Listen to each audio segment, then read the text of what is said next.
चलिए आगे बढ़ते हैं। बसपा प्रमुख मायावती और उनके भतीजे यानी कि आकाश आनंद के बीच सियासी रिश्ते दोबारा से पटरी पर आ गए।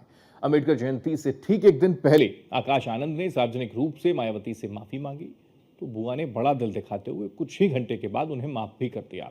इस तरह बसपा से निकाले जाने के 41 दिन के बाद आकाश आनंद की दोबारा से पार्टी में वापसी हो गई है। लेकिन इस वापसी से जहां पर मायावती के दलित वोट बैंक को साधने की स्ट्रेटेजी समझी इसको जा रहा है, तो वहीं परिवारवाद से जुड़े हुए सवाल भी दरअसल खड़े हो रहे हैं और इसी को लेकर लगातार सियासतदानों की ओर से लगातार सियासत इसी को लेकर की जा रही है और बसपा को घेरा जा रहा है। माफी से पार्टी में वापसी, बुआ भतीजे में ऑल इज वेल, आकाश की वापसी जरूरी या मजबूरी, 27 का चुनाव दलितों पर दाव।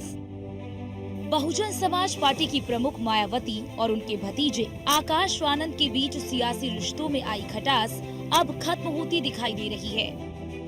अंबेडकर जयंती से एक दिन पहले आकाश आनंद ने सार्वजनिक रूप से मायावती से माफी मांगी, जिसे मायावती ने स्वीकार करते हुए उन्हें माफ कर दिया। इसके साथ ही बसपा से निष्कासित किए जाने के 41 दिन बाद आकाश आनंद की पार्टी में वापसी की घोषणा की। मायावती ने एक्स पर पोस्ट कर आकाश आनंद को वापस लेने की बात लिखी। पोस्ट में लिखा, आकाश आनंद ने सार्वजनिक अपनी गलतियों को माना है, अपने ससुर की बातों में नहीं आने का संकल्प व्यक्त किया है। आकाश आनंद को एक और मौका दिया जाने का निर्णय ले रही हूँ। आकाश के ससुर अशोक सिद्धार्थ की गलतियाँ अक्षम्य है। मेरा उत्तराधिकारी बनाने का कोई प्रश्न ही नहीं उठता है। मैं अपने निर्णय पर अटल हूँ और अटल रहूंगी। मायावती ने आकाश आनंद के पोस्ट के कुछ घंटों बाद ही सार्वजनिक पोस्ट कर आकाश को माफ करने और उन्हें पार्टी में फिर से वापस लेने की घोषणा की। दरअसल आकाश आनंद ने सोशल मीडिया पर जारी अपने माफीनामे में कहा कि मैं बसपा अध्यक्ष मायावती को दिल से अपना एकमात्र राजनीतिक गुरु और आदर्श मानता हूँ। आज मैं ये प्रण लेता हूँ कि पार्टी के हित के लिए मैं अपने रिश्ते नातों को, खासकर अपने ससुराल वालों को कतई भी बाधा नहीं बनने दूंगा, बल्कि कुछ दिन पहले किए गए अपने ट्वीट के लिए भी माफी मांगता हूँ, जिसकी वजह से मुझे पार्टी से निकाला गया था। मैं आगे से इस बात को सुनिश्चित करूंगा कि अपने किसी भी राजनीतिक फैसले के लिए किसी भी नाते रिश्तेदार और सलाहकार से कोई सलाह मशवरा नहीं लूंगा। सिर्फ बसपा अध्यक्ष के दिशा निर्देशों का ही पालन करूंगा।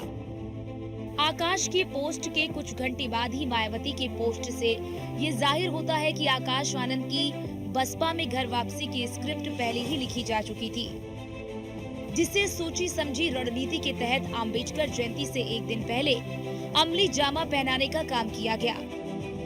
मायावती ने आकाश आनंद को बसपा से निकालने का फरमान 3 मार्च को सुनाया था, जिसके बाद आकाश आनंद ने खामोशी बना ली थी।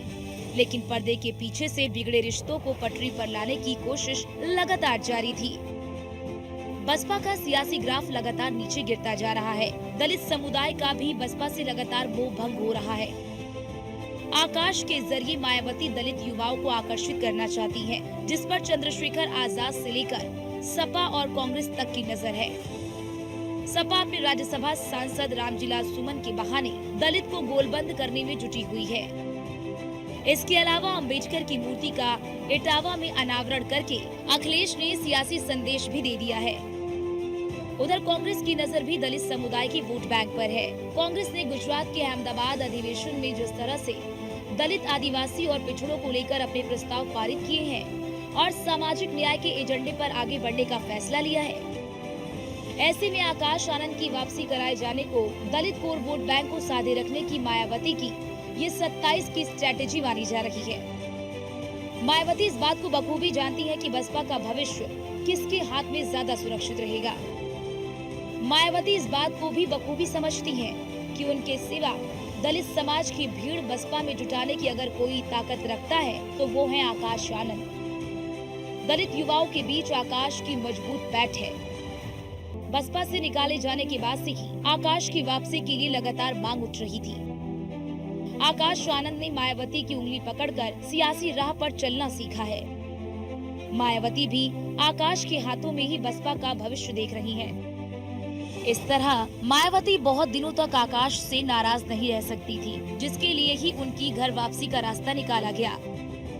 आकाश आनंद भी जानते हैं कि बसपा में रहकर सियासी तौर पर जो हासिल किया जा सकता है वो ना तो कोई पार्टी बनाकर कर सकते हैं और ना ही किसी दूसरी पार्टी में जाकर।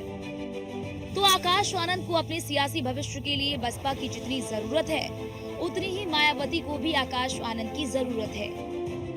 इस तरह दोनों एक दूसरे के लिए सियासी मजबूरी भी हैं और जरूरी भी। Bureau report.